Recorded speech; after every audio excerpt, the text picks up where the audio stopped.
పిల్లలు, ఈ కథలో స్నేహితుల మాట వినని తాబేలు ఏమైందో చూద్దాం.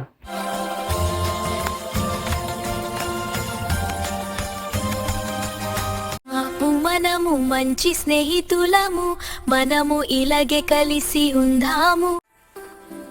ఇక్కడ చెరువులో నీళ్లు మెల్లిగా ఖాళీ అయిపోతున్నాయి. ఎండలకి ఎలగిన మనము ఇంకో మంచి నీరుండే ప్రదేశానికి వెళ్ళిపోదాము.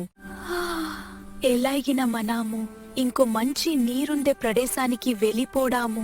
అయ్యో, చెరువు ఎండిపోయింది. వీరి చోటికి వెళ్ళడానికి నేను మీలాగే గానులేను.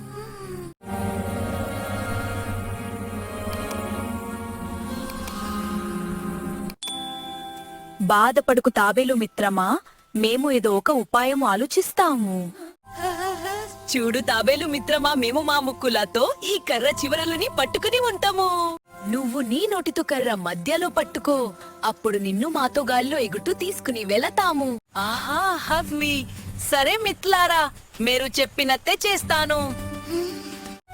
కాని ఒక విషయం తాబేలు మిత్రమా, దారిలో ఏమి కనపడినా నువ్వు నోరు తెరవకూడదు, సరేనా?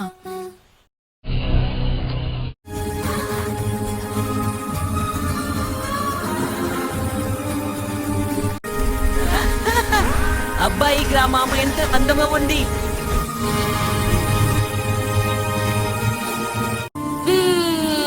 మిత్రమా, బాగానే ఉన్నావా?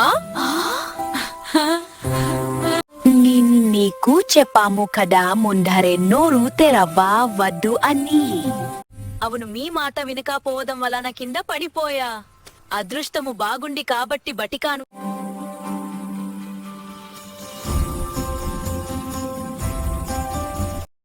పిల్లలు, ఆలోచించి మాట్లాడాలి.